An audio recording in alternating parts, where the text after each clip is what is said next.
Okay, it is 12:14, 58, 59. Let us start. It is 12:15. Welcome back.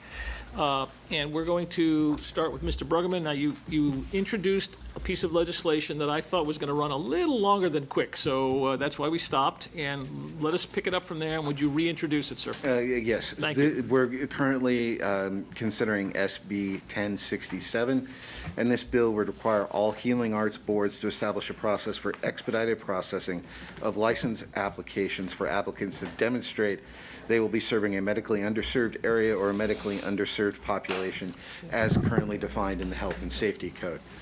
Board staff is recommending an oppose unless amended position to address two concerns. One, which we covered in the discussion of 2862, concerns the growing number of groups that qualify for expedited processing, and we would seek amendments to essentially rank the list of populations that qualify for expedited processing to give guidance to board staff about who goes first amongst those groups. Additionally, we would seek guidance to clarify what evidence would be sufficient to demonstrate an intent to serve a medically underserved area or a medically underserved population. We simply want to make sure that the applicants that are seeking this expedited processing can demonstrate their intent. And so those would be the amendments that we would recommend in an opposed unless amended position.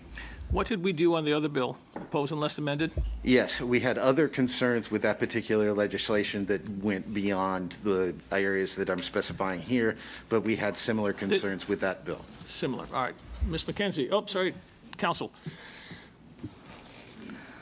Just for your consideration of this bill, I did want to note that the Senate Business and Professions Committee analysis noted that the bill is intended to address lengthy application processing times. However, this board, noted during its 2024 Sunset Review oversight that complete applications for licensure are being processed within about 24 days.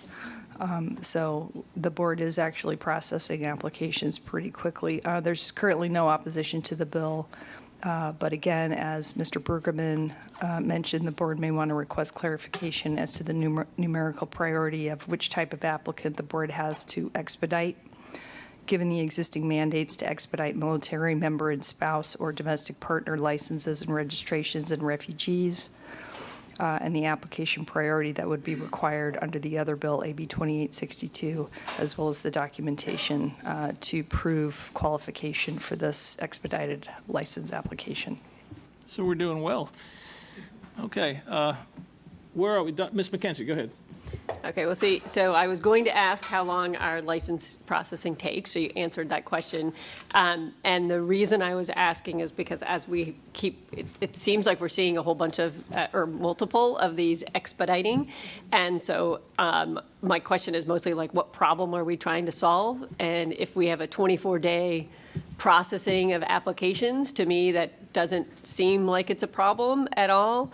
And I feel like that there's a potential with all these expediting to actually create more issues, and I think, as we discussed before, actually slow things down if the staff also has to determine whether they're qualified or not. So once again, I understand the intention, which I think is great. I'm just not sure it actually helps in this instance. Okay. If I may, for the record, I just go want to ahead. clarify, it's complete applications, not applications with deficiencies. So the burden again is on the applicant. Then it's on you. But we are well within our regulatory and statutory guidelines for processing. And I think that's a good clarification, but I guess I would also say that it would still have to be a complete application, so that doesn't add any additional barrier. So do you want to make a recommendation for a position? Do we care if this goes through, because we're already demonstrating that? I mean, is that something we'd want to look at?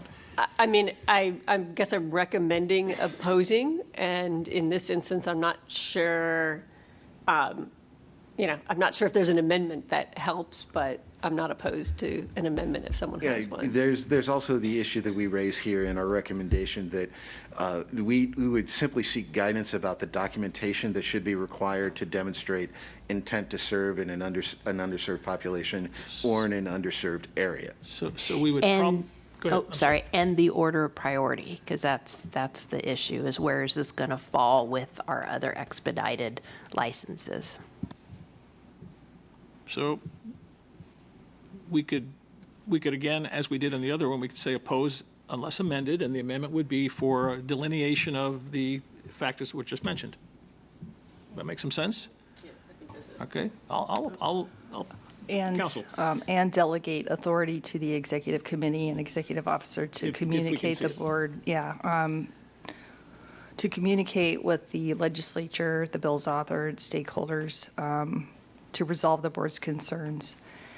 Now, the question is, if the concerns are resolved, would you want to just remove opposition or support the bill? I guess that's also my question, but it also, maybe my question also goes to, still, even if we have priority, that's helpful, and we need that. If we have, what qualifications are necessary, we would need that. But I think I still would have the question of what would the impact be on the board of trying to figure out whether someone is qualified under the qualification. Maybe it's incredibly burdensome, maybe it's going to take more time. So I guess I'm not necessarily, I certainly wouldn't want to support without knowing what that is. Maybe it would just go to neutral again, or, that's kind of where my thought process is. Okay. Just to a little bit more the other way, if we support this bill, it will help with access to care. All right, and that's important, clearly, if we can expedite it. But we're not going to be able to expedite ours any faster than we're doing them. I mean, that's probably good. But if the bill passes, and there may be some implication again for other healing arts too. So I think if we could put down support if amended, I think maybe something to think about. If we can amend it to solve the problems, how do we get them in, and what do we really need? Then we could support if amended. So Comment. you may, but I think Mr. Chang was You can first. go and- first. Oh, no, Okay. go ahead. Oh, okay. And you're next. So Or you're- I'm next. you're going Okay. first. Okay, ahead. thank you. I think the term intent to serve in a HIPSA designated area kind of like doesn't quite make a whole lot of sense to me, working in a community health center. Is it like, do you have a pending offer? Contractors. Contract. Do you have an offer? I think that would be, then I can see expedited, but after, 24 days is not enough. So can we clarify that? I believe that would be in what the amendments would have to clarify. Yes. What does that mean? What does it mean? and that's- Intent to work, but having Okay. possible employment are two different things in my mind. Yeah, so, all right. Yeah, my comments Mr. were Chang. my comments were gonna be similar.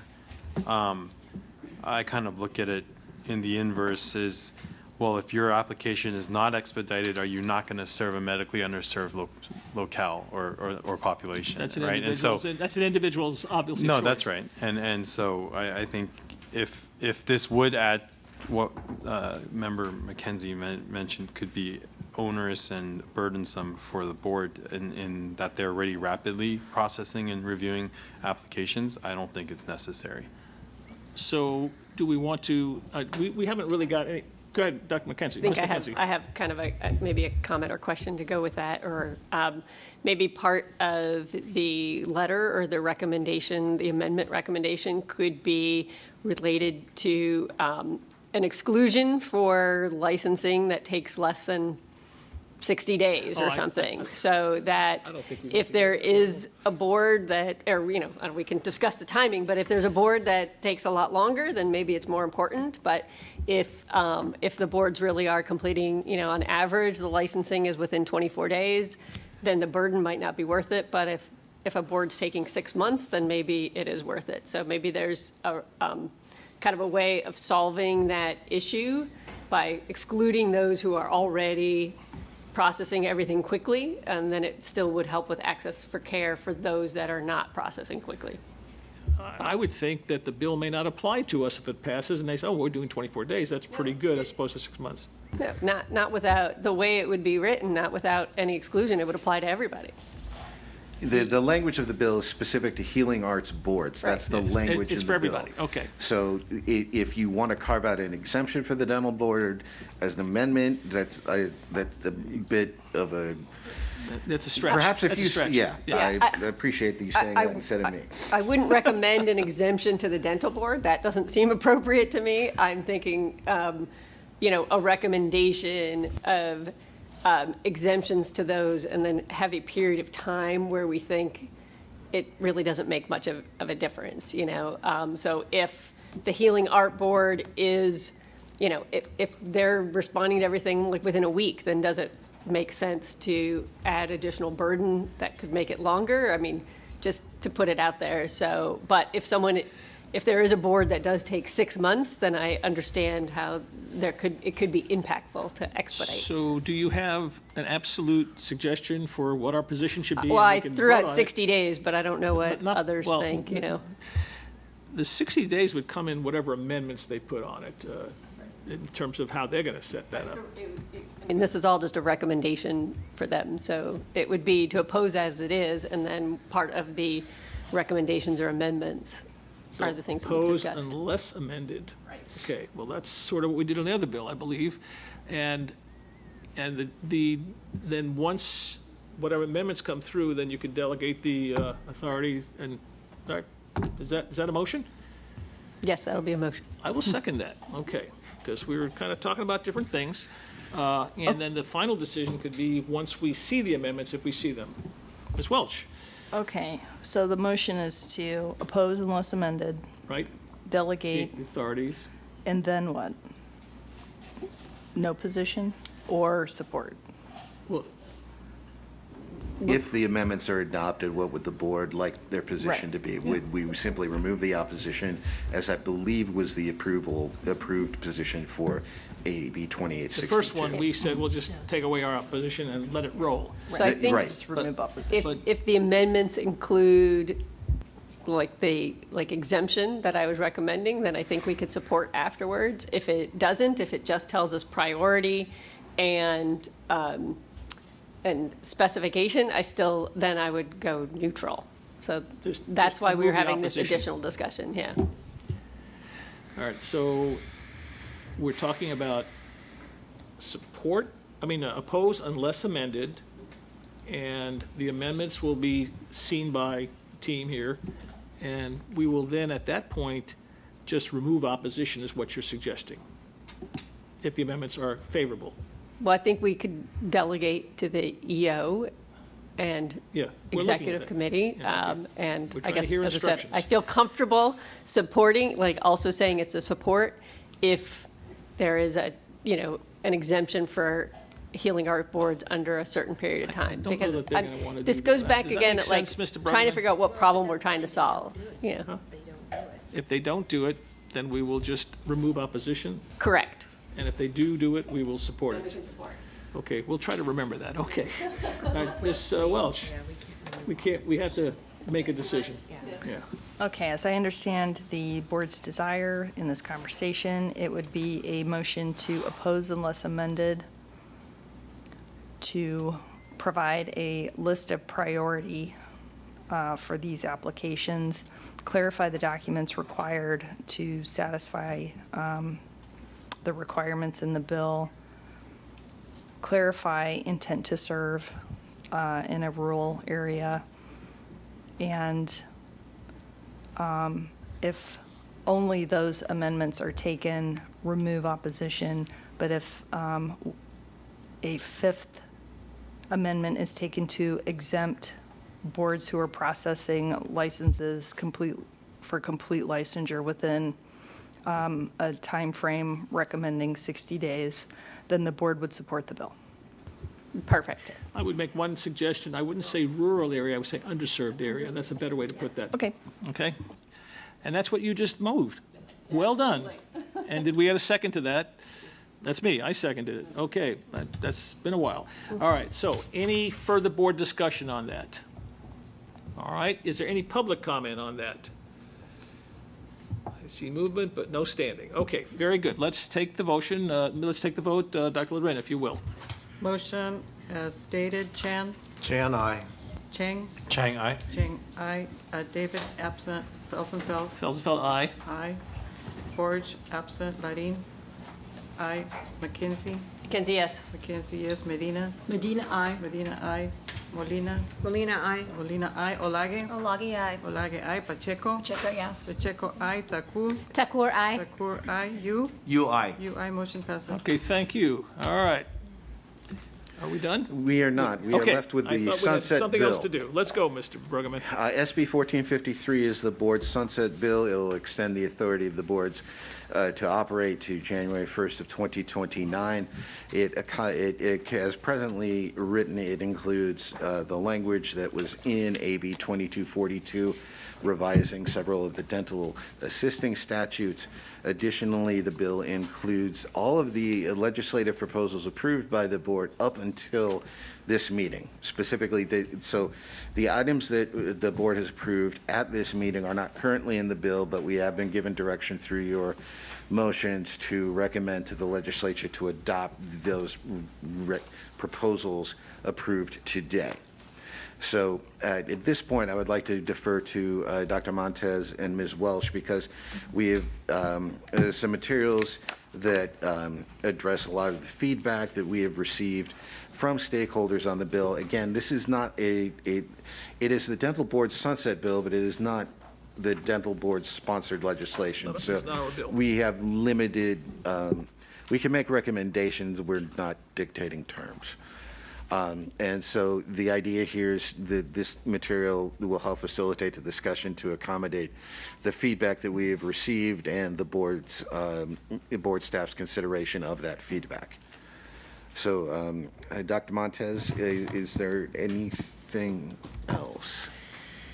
I think that's it for now, David. Thank you very much. So what we want to do is tackle this a little bit like we did with the council, dental assisting council yesterday, and that is to look at the matrix that was provided and just, again, focus on where we have some substantive changes, or where maybe it is better to say where there is differing opinions and we need the board to weigh in on some duties. So again, the intent here is not to rewrite the bill, but we would like some guidance on from the board on some of the recommendations that were made by the Dental Assisting Council. And then at the very end, we'll open it up and see if board members have any other concerns about the sunset bill that they would like addressed, that they feel, again, the board needs to discuss as a whole.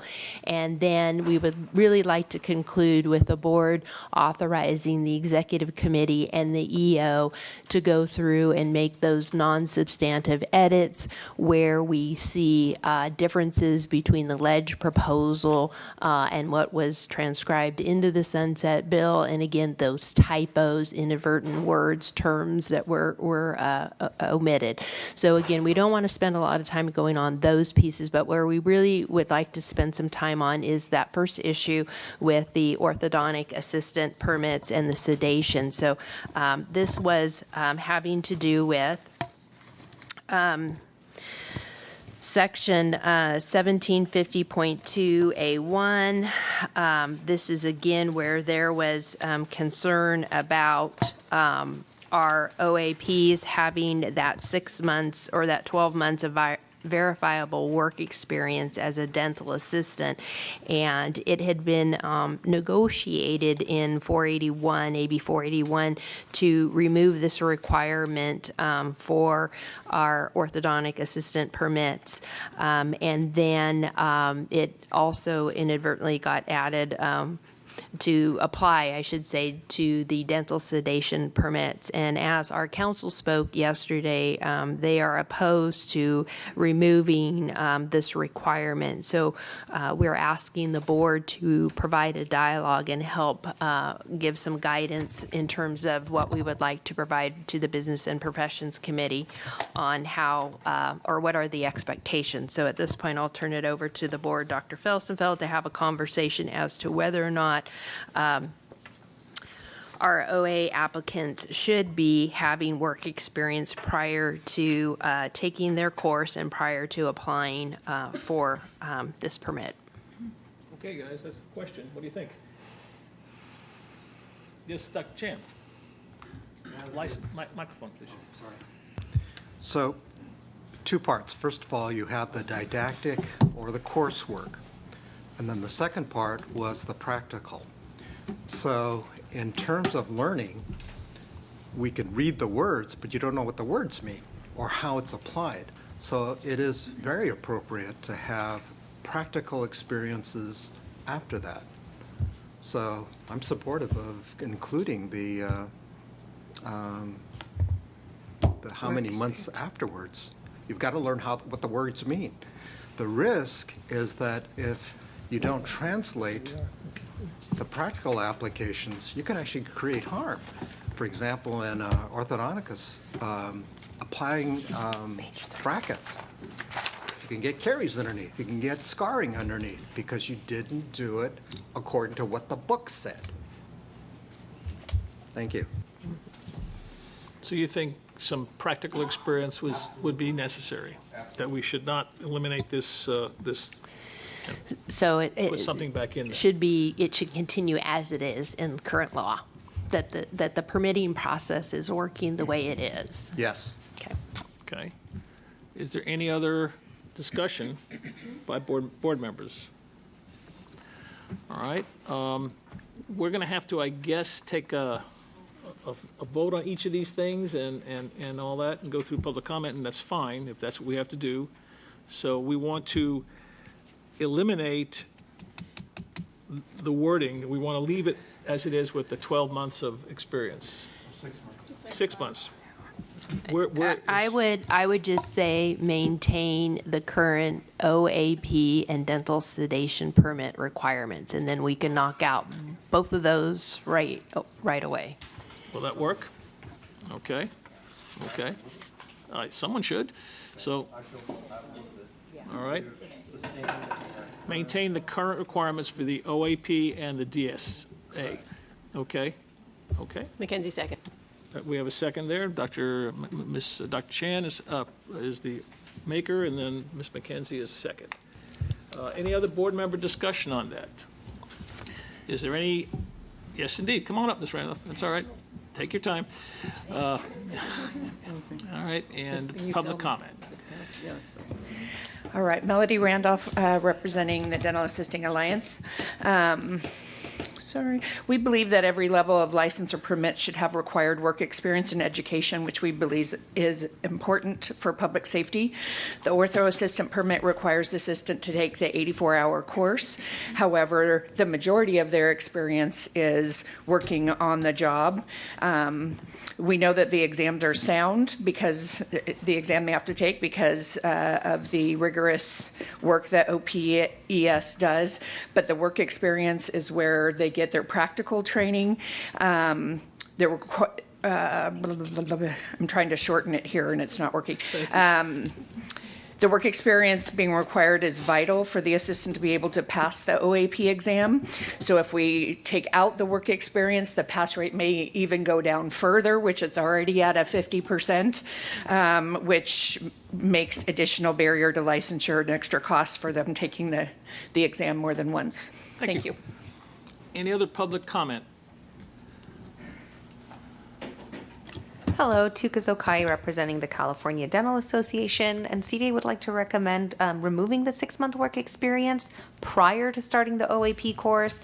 There are other prerequisites written into the language and of the Sunset Bill to ensure readiness to start the OAP course that is beyond work experience. So we think it's appropriate to remove that as a barrier to starting the coursework. So you are against Against the motion. Against the to motion. keep it included. Okay, leave it. Any other public comment? All right, I guess we're ready to vote. Dr. Loren, read what we're voting on, please, if you have it, and if not, we'll make sure that council has it for us as well. Section 1750.2 of Sunset Bill is to maintain OAP requirements. Okay? It is to maintain the current requirements for OAP and DSA licensing permits. And that's, all right, so to maintain the current requirements for both those subspecialty areas, all right, the DSA and the OAP. Chan? All right, Chan, aye. Chan, aye. Cheng? Chang, aye. Cheng, aye. David, absent. Felsenfeld? Felsfeld, yes? Felsenfeld, aye. Forge, absent. Marin, aye. McKenzie? Mackenzie, yes. McKenzie, aye. Medina? Medina, aye. Medina, aye. Molina? Molina, aye. Molina, aye. Olage? Olagi, aye. Olage, aye. Pacheco? Pacheco, aye. Pacheco, aye. Thakur? Takur, aye. Thakur, aye. You? You, aye. You, aye. Motion passes. Thank you. Dr. Montez? Okay, looking at page 6 of the matrix, the very first section there, 1752-1C. The council made recommendations based upon the board staff recommendations to keep board approved in the section there for 1 and 2. That's DPA and infection control.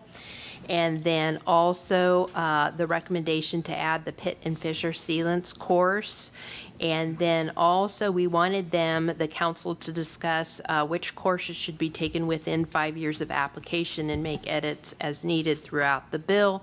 And the council came with a recommendation to the board that the DPA and infection control courses should be taken within 2 years, and that coronal polish and Pitt and Fisher should be taken within 5 years. And then radiation safety, I believe, was an 8 to 10 years. And we wanted, they're looking for some clarification on those recommendations and possibly pinpointing the radiation safety. There was a discussion 8 to 10 years. So, and certainly the chair can elaborate if I've misspoken. We're good so far. Okay.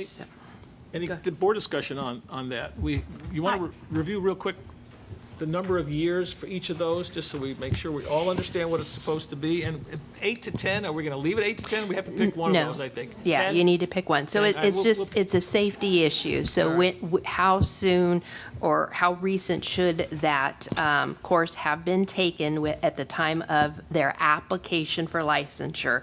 And so the discussion with radiation safety was, yes, there appeared to be agreement that technology does not necessarily change. However, if somebody had taken radiation safety 25 years ago, is that still appropriate? And then the discussion centered around 8 to 10 years, and the council was unable to come to a consensus. So we do need the board to come to a consensus, and then if they agree with these other recommendations, to make a motion so that we can provide that in our Sunset Bill Could you cleanup. give us the other years? The Dental Practice Act was Is 2 years. Infection control? 2 years. 2 years again? Coronal polish within 5 years. Pitt Okay. and Fisher within 5 years. And then radiation safety was 8 to 10. Okay. Dr. Montez, I think we did come to an agreement that it was 10 years. 10. Okay, All right, thank so you. we'll leave 10 there. Okay.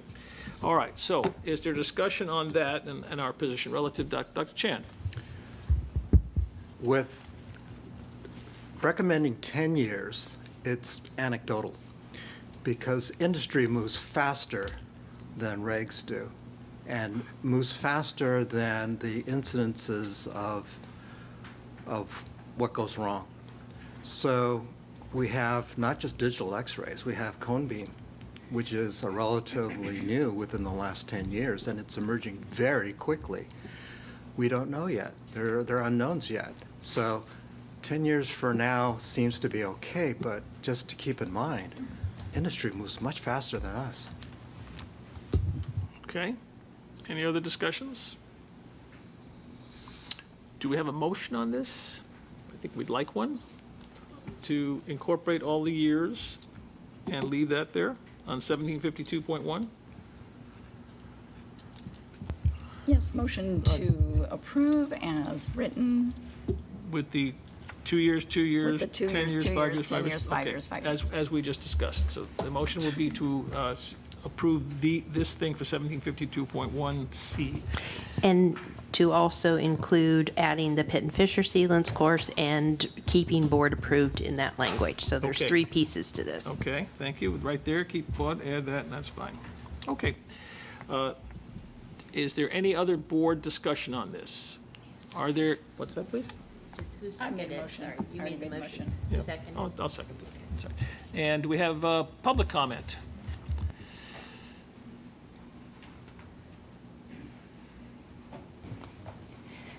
Melody Randolph with the Dental Assisting Alliance. We would agree with all of these changes and applaud all of these changes with the exception of the renewal of the X-ray licensure. We don't see any reason for needing recency and X-ray licensure. For the majority of the applicants will have been working as a dental assistant taking X-rays legally because they have their X-ray license, and for them to have to retake expensive courses for recency, if we need to prove competency, maybe their employing dentist can have some kind of verification form to verify that they are competent in taking X-rays safely. But we don't believe that there's a need for a recency in the X-ray. Thank you. Okay. Tukazokai representing CDA. Just want to say we also think that these are good recommendations to keep board approved for the Pitt and Fisher course and the different year requirements. So we think it's great. Okay. Any other comments?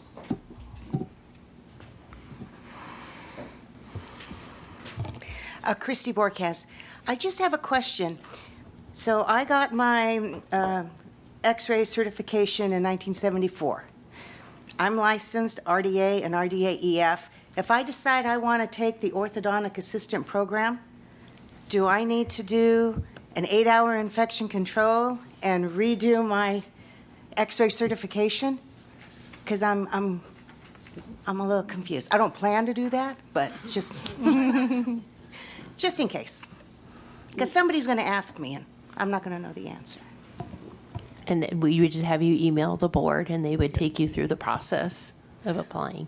Okay, so I would have to redo? I'd have to go back and look at all the specific requirements and how this falls out within the other language. Okay. We cannot go into a debate with members No, of no, the no, public. I was just We curious. understand you're raising an issue that we are going to take to heart and look at that, and if you really would like to, you just contact the staff. Because this section only applies to RDAs. Yeah. This section that we're talking about, right, is just RDAs. For people RDA. applying for the RDA? That's correct. Got it. Thank you. Okay, thank you. Any other comments? All right, Dr. Loren, I think we're ready to vote, if you'll be kind enough to do that for us.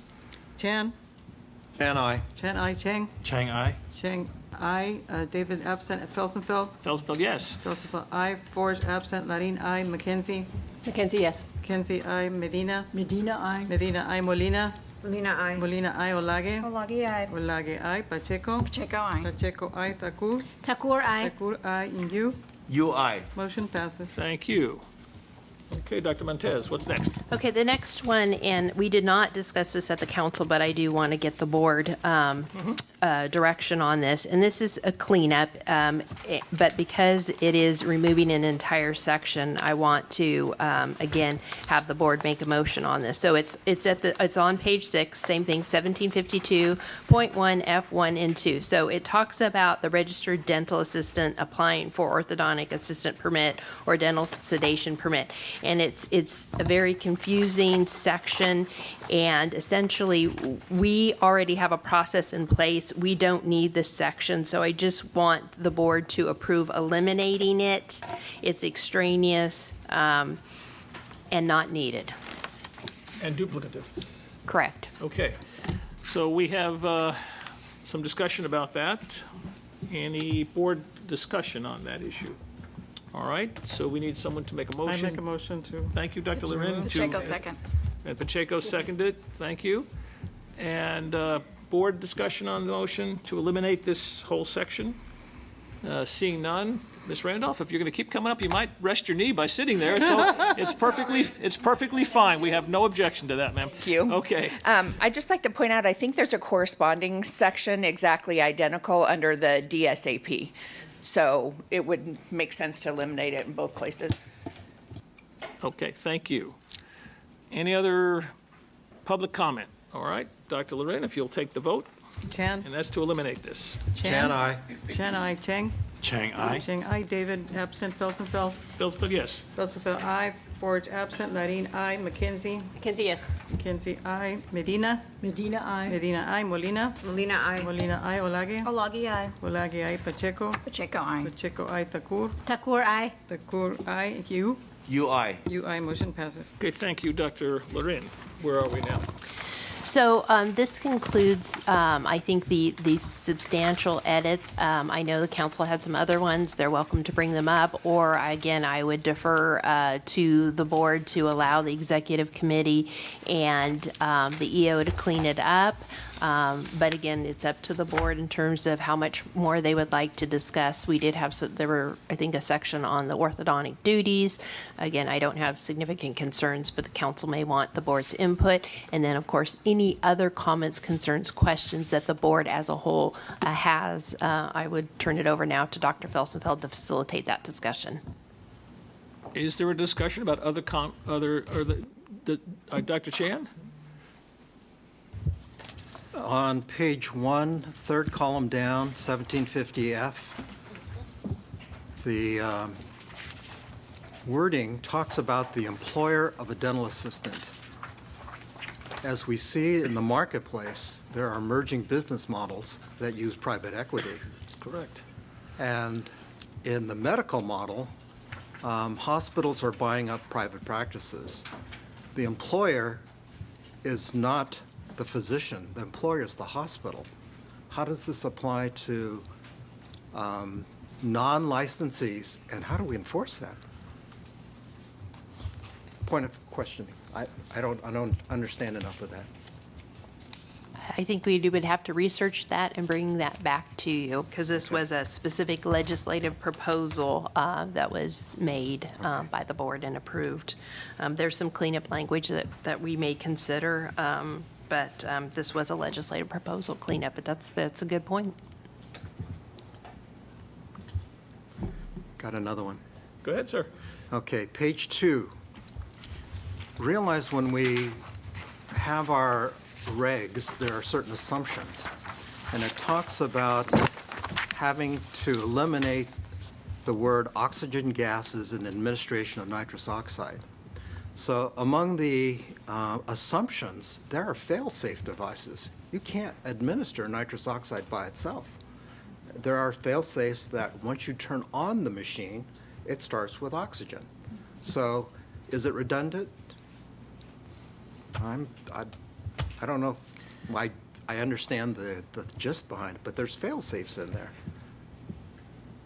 So I think what I'm hearing is we don't need to add oxygen gases because that's part of the process. Mm-hmm. Yeah. Okay, what's the next one? That's what's in pink on that sheet. Is that what you're concerned about, Dr. Chan? Yes. Okay. Administration of nitrous oxide, oxygen. Academically, that's how it's written. Okay. Yeah. Okay, page 4, bottom column, 1750.3. Realize that regs are very specific, and it's intended to apply to the greater marketplace. There was a question of whether or not there's a redundancy of using the term band versus bracket. Yeah. So the common use of bracket and the technical term of bracket is an external attachment to the outside of the tooth. A band goes around the tooth. If we just read where they have just the brackets, if you have cement, you get it where you see it. It's on the outside. But bands go in between the teeth. And the harm can be if I only follow what says here, I can leave the stuff in between, and you create perio problems. So I would leave the term band and bracket. in there, because it's very specific. Go ahead. So I have a question. So then looking at that third column where it has board staff recommendations, the way number 5 is written, does that reflect what Yeah. you're saying? Put it back to it. Okay, so good. So that's helpful. Okay, thank you. Okay. And it was just more, okay, we're on page 5 now. On the second row, and we had a comment of why the time of the intervals between the infection control, and the comment was, we learned a lot about what infection control means in the context of the pandemic, because new things are being implemented structurally within practices now, or practice settings now. Let's see.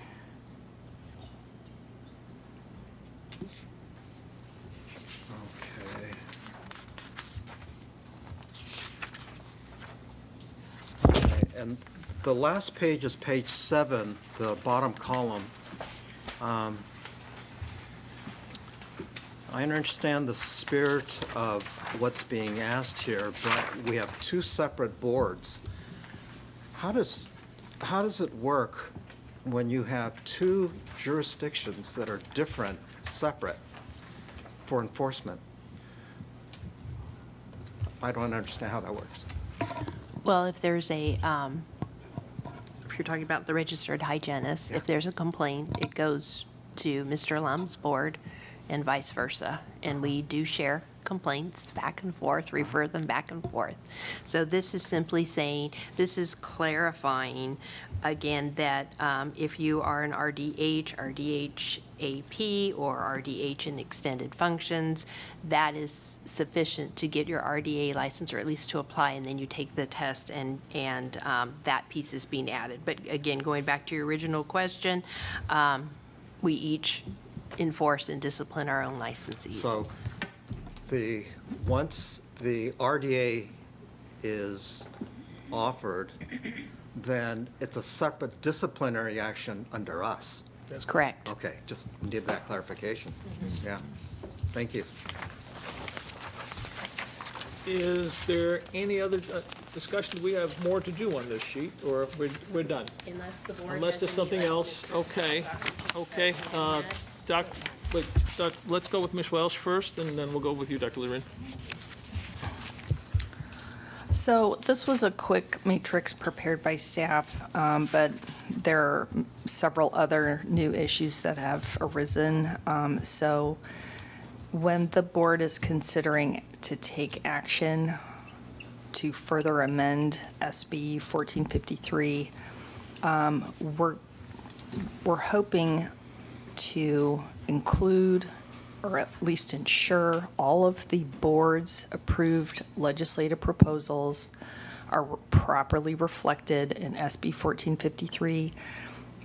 All of there are issues with the bill right now that are not in this matrix. So what we would like to do is ensure all the legislative proposals are in it, but also take a look at AB 481 and all of the negotiated language that we prepared with CDA last year, and make sure that that negotiated language is properly reflected in 1453, in addition to the several items that you voted on today.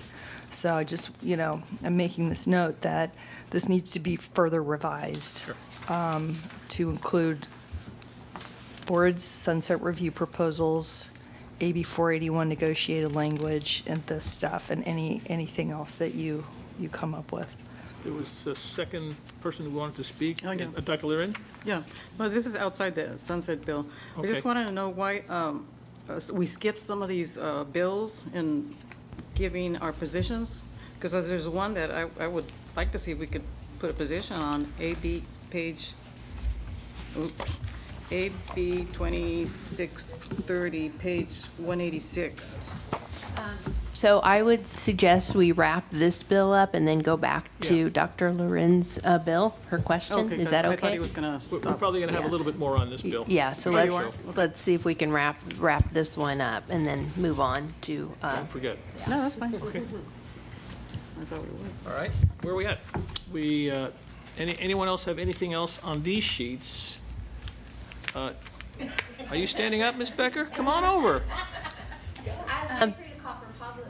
Yeah, I was going to say, can we maybe do a motion to reflect what Tara had discussed about giving the executive committee and executive officer authority to make amendments, again, review everything, make amendments as appropriate to the Business and Professions Committee, and then once we have that motion, we could go to public comment.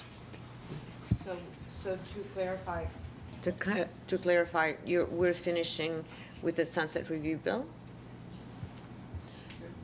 So was this the time that we can discuss Other things? the bill that I had presented earlier?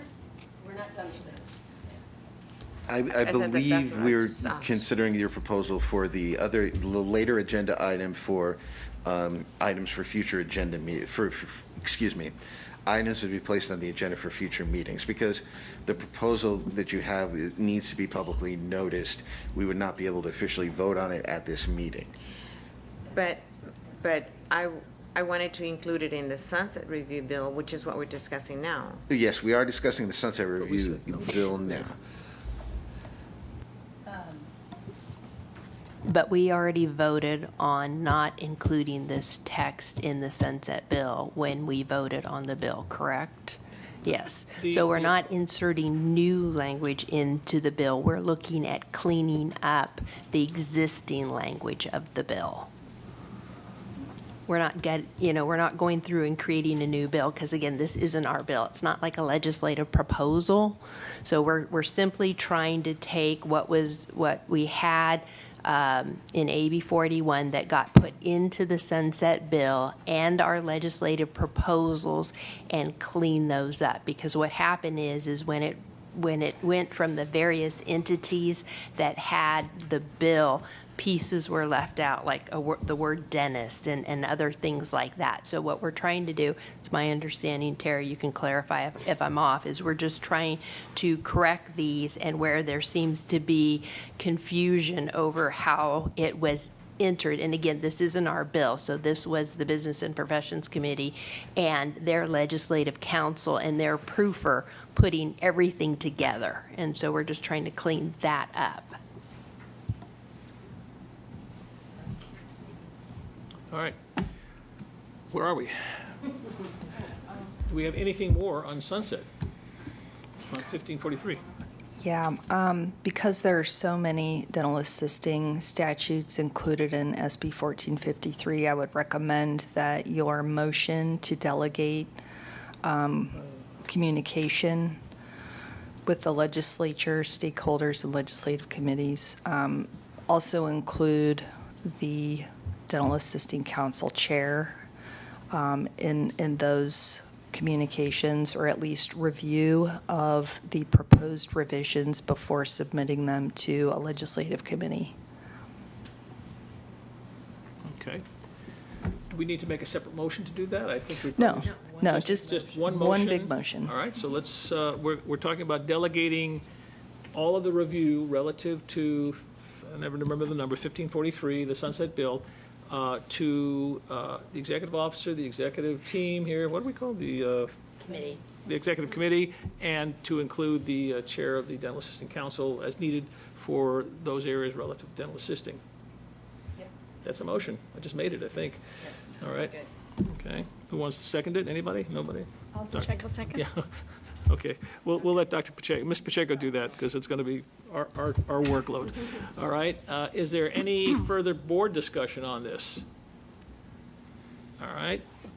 Public comment. Now, Ms. Becker, come on up. All right.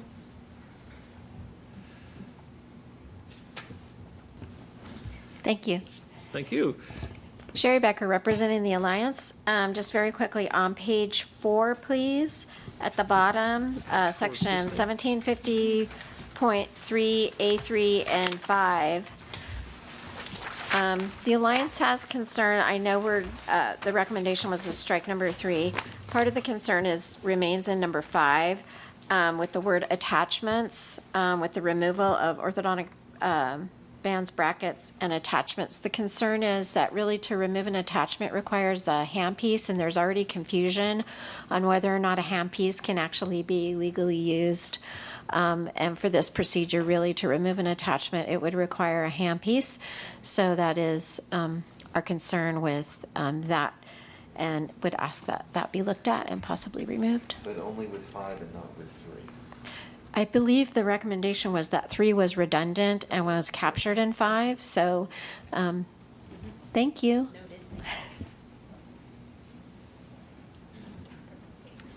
So we're okay there. Good day, sir. Good afternoon. Afternoon. I know you're all hungry. I'll be very brief.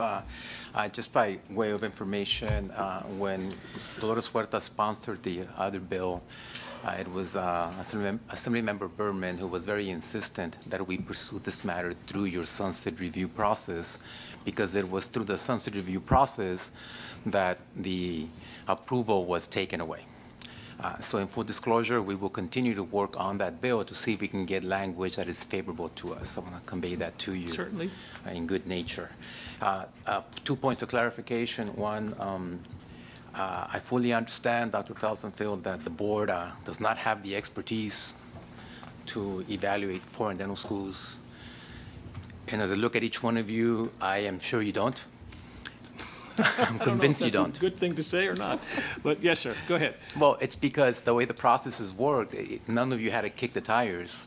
The law provides, and it provided then, that's done through consultants, experts in the arena that are paid for by the applicant.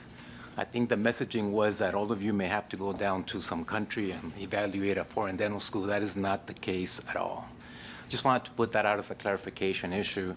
And a procedure issue for Council Welch, I keep on hearing Mr. Felsenfeld say that there is no interaction allowed by board members to speakers during the sessions. Is that a rule in your? It goes contrary to how I function with meetings. So are board members not allowed to interact with speakers?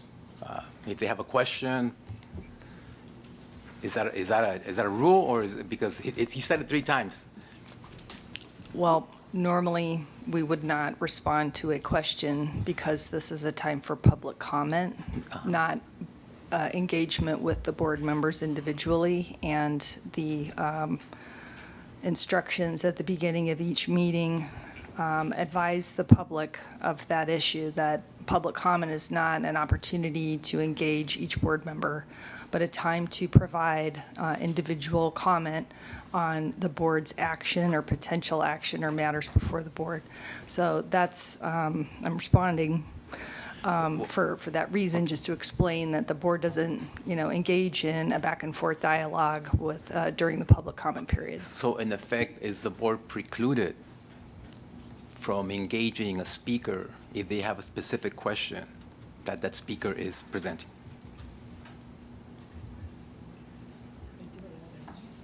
Board members can ask questions of the speakers, but they don't necessarily have to answer. Well, they can ask questions of the speakers. They could, yes. It seemed that there seemed to be some preclusion, but evidently it's not. It's more of a choice. That's all. Understand. Thank you for your time. Thank you. Any other public comment? Yeah, really quick. So the board gets an opportunity to chime in on the Dental Practice Act every 4 years. So one of the recommendations that we had, the sunset review that we talked about, is the lack of information that the dental board gathers. So again, very shocked to find out that there's limited information as to what the public, the consumers, have on the history of dental practitioners. So for example, as an attorney, if you go into our Cal Bar website, you punch in our names, you have a history of our education, years of training, where we've practiced law, where we've been sanctioned. And if you look at the dental board and you look at that information for dental practitioners, you don't have any of that. And this is now the time for you to make that request, because, your duties is to protect the consumers, and the consumers have a responsibility, should be able to know where the dental practitioners are practicing. So I would suggest that you, in the process of amending and making recommendations to make changes to this act, that you take efforts to gather information that should be made readily available to the public so that we can make informed decisions when we decide to seek the services of these dental practitioners. Thank you. Just to clarify real quick, first of all, I think that's a great suggestion. And second of all, though, the board can, or associations can put bills forward to change the law. So the board typically does it through sunset, but there are opportunities each year to perhaps work with association stakeholders and so forth. So we're not necessarily bound for every 4 years, but obviously it's much easier during sunset because we have the bill. Yeah, But we're going to continue. We have legislative proposals for August that we're going to bring forward. So we're going to continue trying to make changes as we can and not just wait for the next sunset cycle. Well, it's good to hear that. I mean, yeah, I'm new to this process. I'm an attorney. That's what I practice. It seems to be that the process itself is very political. We do public law. I conduct my meetings very differently, open discussion. There's only 4 times of the year that you guys get to meet. That can't be limited to just 4 opportunities in which the board has the opportunity to discuss the Dental Practice Act and where you create policy. So we were told that every 4 years is the active time for you to do so. I'm glad to hear, Ms. Montez, that you are opening the opportunity to do that every year.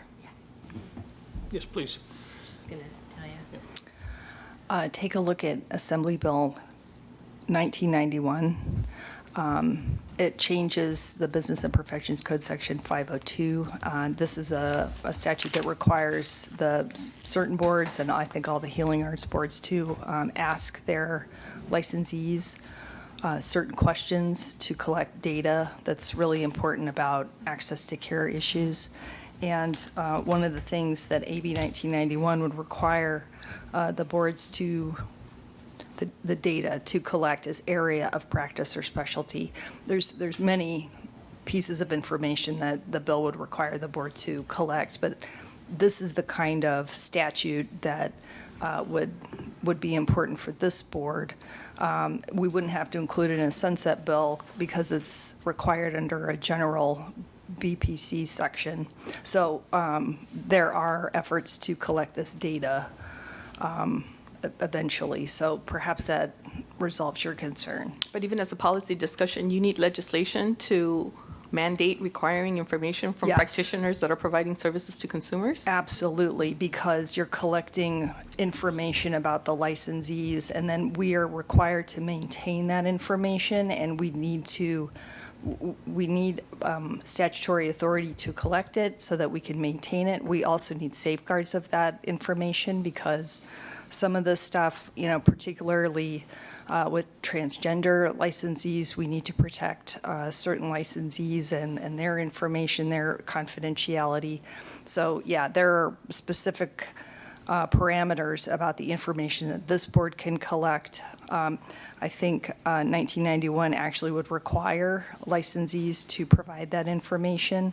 I think right now it's actually voluntary, which, kind of makes the information that board currently collects not as voluminous because it's a voluntary disclosure of information.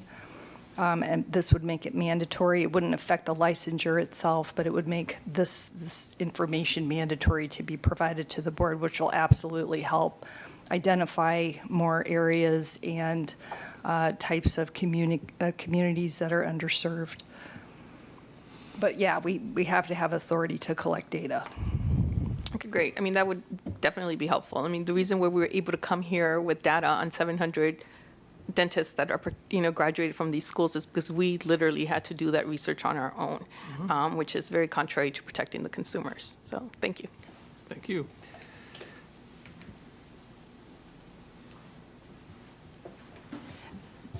I just wanted to say it was very interesting to finally address everybody face to face. Thank you to Dr. Montez for interacting with us in a way that we have not had with the previous director and some of the board members. In the pamphlet that the Dolores Huerta Foundation provided, when it lists the graduates of La Salle and Moldova, the city listed is where they are practicing. We had originally received a list that had the address they used when they were licensed, so it did not necessarily correlate with where they are working. So when you hopefully review all of that information, please know that is where they are practicing. Somebody literally looked up each and every one of those almost 700 dentists, actually almost 800 dentists, to find their work address. So you can see there's even a column that shows they are in HPSA areas. Part of my work was actually to find that information for you guys. Thank you. So please do not close the door to this discussion. Most of the dentists listed are in underserved communities, rural communities. So I know that you see CODA as the gold standard, and maybe it is, but we did okay in getting almost 800 dentists, and those are just the ones practicing in California. So some may have retired, you know, those are the ones currently practicing, in getting dentists where they needed to be in California. You guys, as Mr. Leal said, do not need to be the ones on the visiting committee. You've always had the ability to hire consultants, create the organizations yourself. Be proud of the fact that the DBC and the state of California were the ones that came up with this idea for this program to address an issue. And let's keep the dialogue open to find a way back to it. Thank you. We have one more speaker. Ms. Rowe. Yeah. Yeah, microphone on, please, Ms. Rowe. Right in the front. There you go. Hello. Hello again. My name is Melanie Rowe. I am a CRNA certified registered nurse anesthetist representing the California Association of Nurse Anesthesiology. I wanted to say that CANA supports the SB 1453 amendments that are currently suggested. Of course, the sections related to anesthesia. We would also support amendments for CRNAs to have the opportunity to have a permit comparable to physicians and surgeons. CANA wants to continue working with the dental board to support the dentists and the patients that it serves. And we meet all the qualifications and are proven safe providers and indeed support access to care. If the current number of permit holders were sufficient in California, or if the current permit holders were providing all the anesthesia needs of Californians, then dentists would not be seeking our services, or they would not want to continue working with the CRNAs that they've been working with for years. Dentists deserve the option to have choice in their anesthesia provider. And also wanted to address, Dr. Chan, the 1750.1, 1B 17. When I had seen the amendment to add oxygen gases, as an anesthesia professional, the perspective that I thought that I want to have you hear for my perspective is that oxygen gases are also a medication. And so I thought it was actually nice to have it added in there, because even though there are fail-safe mechanisms for nitrous and oxygen combined, when I read the amendment, it made it sound like, oh, then the assistant could turn on oxygen when directed, and I thought that was a really good thing, because maybe somebody only needs oxygen support, and that would be a critical emergency situation where if they could get the oxygen started with the direction of the dentist, then that would be actually helpful. And I didn't see that anywhere else where that had that direction. So that's how I read it as an anesthesia professional. That's good. Okay. Thank you. Thank you. Do we have any more comments on the bill?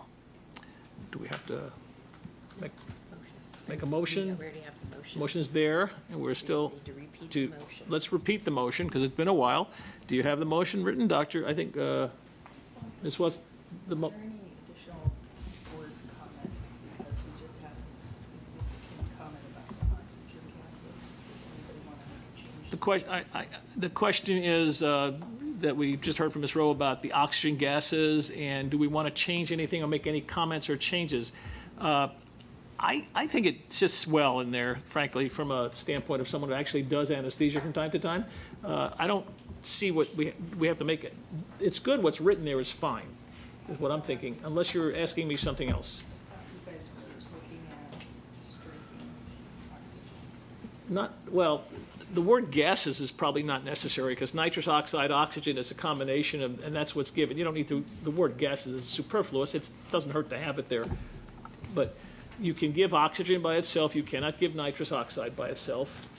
And so I'm not sure, what specifically do you want to have us do?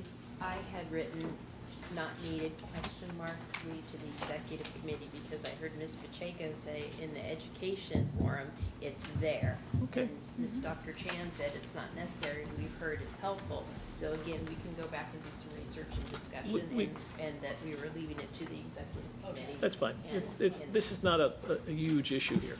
I mean, it's standard that we use oxygen and nitrous oxide together if we're using nitrous oxide.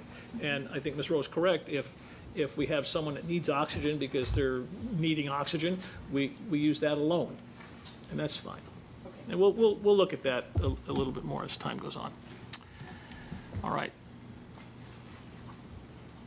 So Do we have a motion somewhere along the line to accept the changes that are going on? We have, Please repeat it's our usual motion. motion. She's going to have to repeat the But we'll motion. ask, do you want to read that again to us, or? I someone? believe it's to direct the executive committee and the executive officer in consultation with the dental assisting council chair to make amendments as needed to review the board's approved legislative proposals and the former SAB 481, and to move those to the Business and Professions Committee for consideration. That is correct. All right, we are ready to vote. It was a first and a second already, right? It's all, yeah. Chan? Chan, aye. Chang? Chang, aye. Chang, aye. David, absent. Felsenfeld? Felsenfeld, aye. Felsenfeld, aye. Forge, absent. Ladine, aye. McKenzie? McKenzie, yes. McKenzie, aye. Medina? Medina, aye. Medina, aye. Molina? Molina, aye. Molina, aye. Olage? Olage, aye. Olage, aye. Pacheco? Pacheco, aye. Pacheco, aye. Thakur? Takur, aye. Thakur, aye. You? You, aye. You, aye. Motion passes. Thank you. We now move on. So Dr. Loren had raised. Oh, I'm sorry, Dr. Loren, you Oh, wanted to yeah. bring something up. Thank you. I could brief the board on the bill. It's AB 2630, correct, Yes, Dr. Loren? yes, yes. Why don't you tell us what that is? So this is a bill that affects the current legal requirements for oral health assessments for kindergarten students in public schools or for first grade students in public schools who are not enrolled in kindergarten. So the current law requires those screenings. This bill would address the fact that there's now transitional kindergarten in California, which is a 2-year program. And it would simply amend the current requirements for the oral health assessments to stipulate that the oral health assessment would only need to have been required once during the 2-year transitional kindergarten period. So basically, when the student comes back for that second year of kindergarten, they wouldn't have to be providing proof again of the oral health screening. Okay. And Dr. Loren, your point, you wanted to comment on that? I understood it that if they were doing the transitional kindergarten and they didn't have to have the screenings, and then later when they enter first grade, they would. I believe that's how it is currently in the law. So basically, the bill would require it of transitional kindergarten students, but only once during that 2-year period. Is that's what it says here? Really? That's I my didn't understanding of the law. understand I'm not an attorney. I apologize for not being See, an he attorney. said they were not, they were not enrolled in kindergarten school. So if a first grade student enrolls in public school and they had not attended kindergarten, they would need to have obtained the health screening prior to entering first grade. But if they had already been in kindergarten and had the oral health screening in kindergarten, they would not be required to demonstrate that they had the oral health screening again in first grade because they had made that, they had shown proof of that oral health assessment when they were in kindergarten. Yeah. doesn't seem to me that that's what it reads, but I wouldn't just, no, if that's what it means, I would leave it. At this point, I can call up the specifics of the bill, and I apologize for writing a confusing summary. But that would take me a moment, if you would permit me. Well, wait, hang on, Ms. Silke, just a moment. You can sit down, but just wait.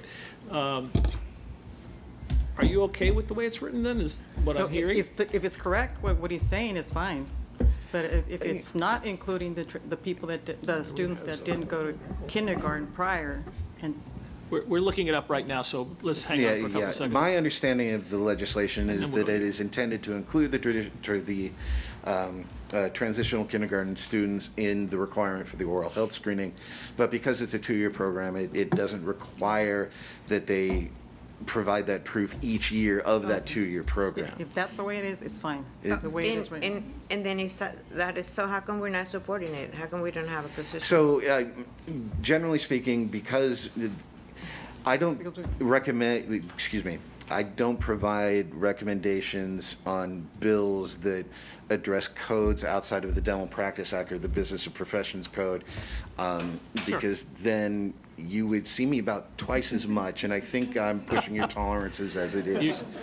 You're doing great, Mr. Brooker. Thank you. We Because appreciate what you do. For instance, each Yeah. year there are changes to Medi-Cal provisions that because dental services would be covered under those regulations, the board doesn't have any influence over either the insurance code or the code that is covering health service plans. I mean, it is reasonable to weigh in, but I think there is value in making sure that the dental board weighs in on legislation that has a more significant impact on its operations and is relevant to the specific codes and statutes that it is obligated to operate under. Simply my professional opinion. Okay. For the sake of completeness, do we have anything, Ms. Welch, on that? You were looking up something. And are you okay right now, Dr. Lorin, that maybe this has been answered to your satisfaction? Relatively speaking. As long as what he's saying is correct, but he's not sure. So. Well, it is correct. All right, so I think the question is, well, I think you've raised a different question, but Mr. Brueggemann specifically said that proof to qualify for the program is only required once during a 2-year kindergarten program. This bill adds that language, so you only have to provide proof one time for a 2-year program. And I think you appreciated that correction, but you had another concern about what if you're not in a traditional kindergarten program? Yes, that's the question, because they don't have to. Right now, it seems like they don't have to have proof if they're in the transitional program. So. And here it's saying that if they're in transitional, they have to provide proof once. So that would be good. It would be, I would support it. Yeah, you only have to provide it once.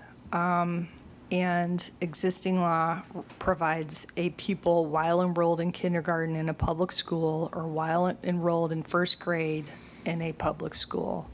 If the pupil was not previously enrolled in kindergarten in a public school, there's other qualifications. Can I help answer? If you have some I information, do. Dr. Sakura, of course. Yes, I do. Sure. So the bill, as it currently states, is you have to have screening, oral health screening in kindergarten. Yeah. And if you did not attend kindergarten in a public school system, then when you enter first grade. What they are wanting to do is change that to include transitional kindergarten, because the original bill was when there was no transitional kindergarten. Transitional kindergarten is a more recent, maybe in the last 7 years-ish, program that the public schools are now operating. A child can be in a transitional kindergarten program for up to 2 years, depending on their birthday in the year.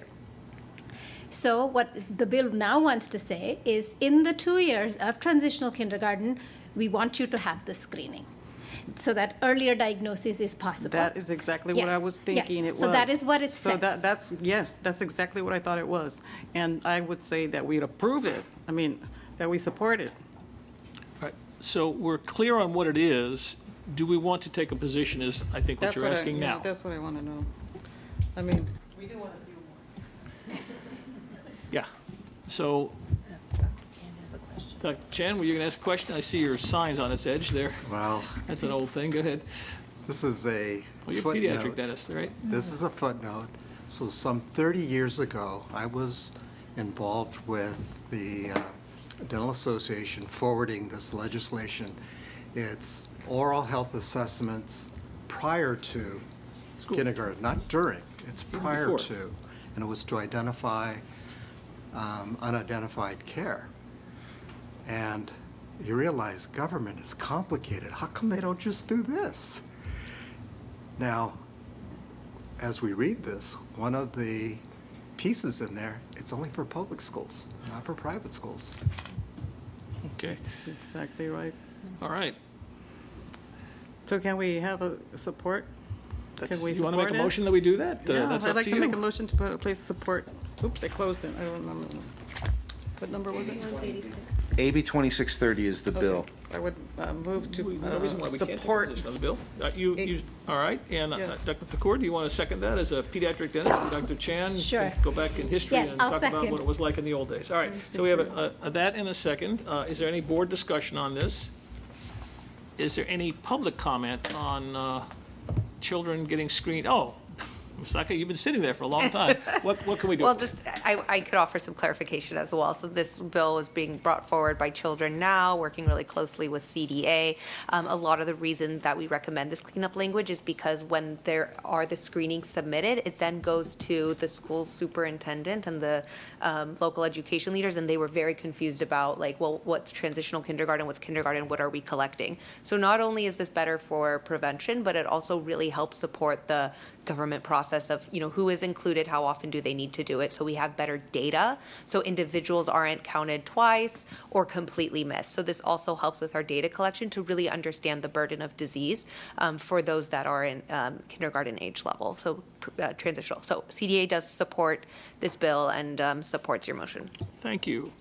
Dr. Chan, you want to say some more? So the bigger the universe, the more variations there are. What happens when a kid starts off in private school and then comes in at first grade, second grade, or third grade? This doesn't talk about that. That's not listed at all. That's a future topic. That's a future topic. All right. I believe at this point we can go to agenda. Do we have something more? Oh, I'm so sorry. I didn't see you sit It's down. okay. Go ahead. No, Talk to it's us. the lawyer in me. You can't mandate private schools to do this. This is government action, so that's why it's limited to that. I just wanted to chime in and say that I'm very definitely in support of this bill. There was a study that was done that was cited by actually one of the legislators when we met when we were working on the prior bill that said that the number one reason why Black and brown kids specifically miss school is because of toothaches, which is incredibly preventative. So I'm wholeheartedly in support of this bill. Okay. Thank you. Thank you. What? Yeah. Can I take a vote now? I was going to. Okay, so we're ready to go. Dr. Loren, would you mind taking a vote on the support of this bill? Chan, aye. Chan, aye. Cheng. Chang, aye. Cheng, aye. David, absent. Felsenfeld. Felsenfeld, aye. Felsenfeld, aye. Forge, absent. Larine, aye. McKenzie. McKenzie, yes. McKenzie, aye. Medina. Medina, aye. Medina, aye. Molina. Molina, aye. Molina, aye. Olage. Olage, aye. Olage, aye. Pacheco. Pacheco, aye. Pacheco, aye. Thakur. Takur, aye. Thakur, aye. And you? You aye. You, aye. Motion passes. Thank you. All right. Before we leave, we do need to take a position on our sunset bill. We gave direction to our executive committee. However, I would suggest or recommend that we have a board member make a motion to support, if amended, SB 1453. And if not amended, we're not going to support it. I was going to say, I'll also move. I can second. All right, so let's see. I see Dr. Who's that? Dr. Thakur? Sure. Why don't you do it? Oh, Mackenzie made the. Mackenzie already did that. Okay, Yeah, I was I trying to se- I figure was that gonna out. second. Okay, Mackenzie moved to support if amended. And, Takur, second. okay, and that's a second. And if it's not amended, what are we going to do? Oppose?